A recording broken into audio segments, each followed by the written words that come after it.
Buenas, el tema que tenemos hoy entre manos es el tema 47, sobre la Primera Guerra Mundial y las relaciones internacionales en el periodo de entreguerras y la crisis de 1920.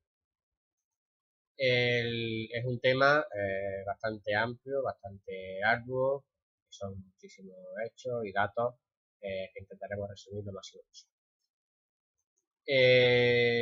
La Primera Guerra Mundial es considerada la Gran Guerra y tras ella los años 20 serán unos años de aparente plenitud y felicidad, pero que va a ser los años donde se van a rearmar algunas de esas potencias, van a protagonizar una serie de dictaduras y va a ser una época de crisis económica. Y esto es lo que vamos a ver a lo largo del tema y que vamos a exponer muy resumidamente en el tema.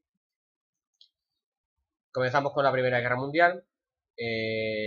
Todo comienza con una formación de bloques entre la dúplice alianza entre Francia, Rusia desde 1894 y la triple entente entre Francia, Rusia y Gran Bretaña desde 1907 contra Alemania. Después iríamos al desarrollo de la guerra como tal, viendo primero evidentemente sus causas inmediatas, los dos bloques. Por un lado la rivalidad del Reino Unido-Alemania, por otro la carrera de armamento, y por otro el enfrentamiento austro-ruso en los Balcanes, las balcánicas que hemos visto en el tema anterior. Todo estalla el 28 de junio del 14, como veis en la ilustración, con el asesinato del heredero austriaco en Serbia. El desarrollo de la guerra posterior, tras esa declaración de guerra a Serbia, serán una serie de etapas, una guerra de movimientos primero, una guerra de posiciones, pero lo que hay que decir es que es una guerra de posiciones, de muchos países y efectivos, de armas y técnicas nuevas, etc. Como digo, una guerra de movimientos primero. Alemania invade Luxemburgo y Bélgica, Rusia lo hace con Prusia y Serbia, Japón, las colonias alemanas, y una guerra de posiciones posteriormente con los sitios de Verdún y Somme y la ocupación de Polonia. Estados Unidos entra en la guerra por el telegrama Zimmermann en 1917, y ese mismo año URSS sale de la guerra por los acontecimientos internos, que veremos en otro tema, con la paz de Brest. El contraataque francés a Alemania dará lugar a que se firme la paz, y Bulgaria y Austria-Hungría piden el armisticio. Las consecuencias de la guerra vienen dadas por la paz de Versalles, es la imposición de los vencedores a los vencidos. Allí se crea, por lo menos se ponen los primeros puntos para crear la Sociedad de Naciones. Entre esas consecuencias, evidentemente, las pérdidas humanas, muchísimas. Un nuevo estado como los 9 que saldrán de la desmembración del Imperio Austrohúngaro, y esa conferencia de paz de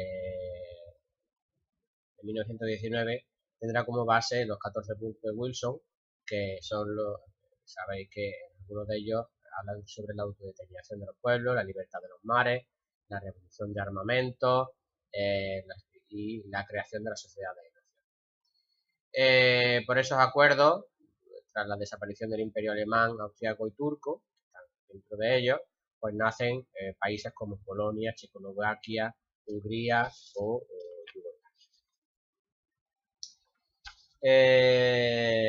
además de Estonia, Letonia, Lituania, Alsacia y Lorena pasan a ser francesas, Danzig se convierte en ciudad libre y además se obliga al desarme de Alemania y a reparar los daños de ella. El mundo de la posguerra está protagonizado, por ejemplo, por la invasión japonesa en Manchuria, por el Plan Dave de conciliación británica, los acuerdos de Locarno del 25, el pacto de Brian Kellogg de 1928 y por el nacimiento y los primeros balbuceos de la Sociedad de Naciones. Es un fracaso esta Sociedad de Naciones porque Hitler, por ejemplo, asciende al poder en el 33 y se adhesiona a Austria en el 38. Porque además, por ejemplo, en España estalla la guerra civil sin que la Sociedad de Naciones haga nada al respecto. Y porque en el 22 en Italia nace el fascismo de la mano de Mussolini. Por lo tanto, unas relaciones internacionales que hemos visto en el punto 3, donde hemos hablado de la Sociedad de Naciones, que se complementa con el bloque 4 de relaciones internacionales entre el 19 y el 30, que es el inicio de la Segunda Guerra Mundial. En dos etapas, del 19 al 29 la primera, de cierta cooperación entre potencias extranjeras, y una segunda, del 29 hasta el final, de crisis económica y de sus consecuencias. Del 19 al 29 se intenta buscar la seguridad colectiva. Los primeros años 20 serían los efectos más inmediatos de Versalles, aunque Francia en el 23 ocupa el Ruhr, por lo cual es una cierta tensión entre dos países, y que se llega a un cierto entendimiento en Locarno entre Francia, Gran Bretaña, Alemania y Bélgica, donde se revisan las cláusulas del Tratado de Versalles y donde se firma el pacto de Brian Kellogg para no llegar a la guerra. Del 29 al 39 se está haciendo un camino hacia un nuevo conflicto.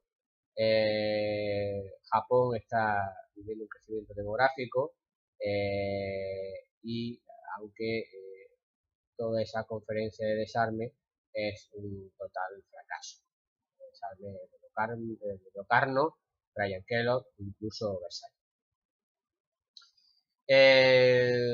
Los pasos hacia la guerra pues es la alianza Italia-Alemania, la ruptura entre Gran Bretaña e Italia, el viraje franco-soviético y el pacto de no agresión entre Alemania y Rusia.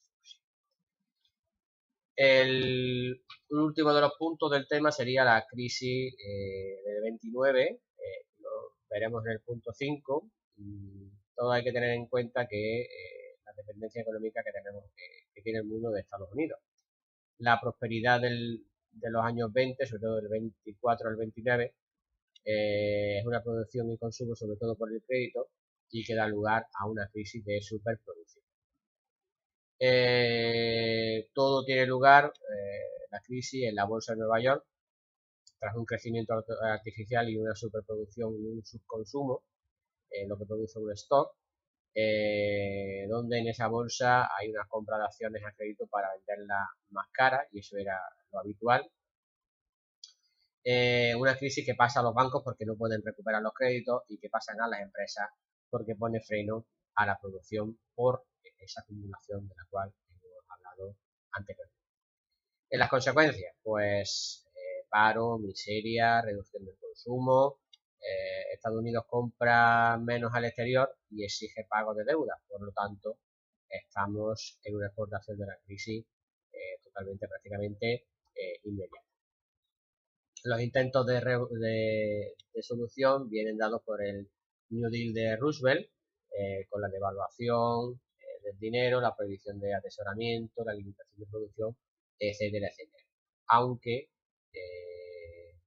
seguirán habiendo manifestaciones de esta crisis, pues porque existe el paro, disminuye la natalidad y la nutricionalidad, aumenta la mortalidad, disminuyen las migraciones, se reduce la producción y el comercio, se devalúa la moneda, hay cierto crecimiento de tensiones tanto internas como externas, hay un gran aumento de desigualdades, que es una de las grandes consecuencias de cualquier crisis económica, cierta autarquía y un gran y claro intervencionismo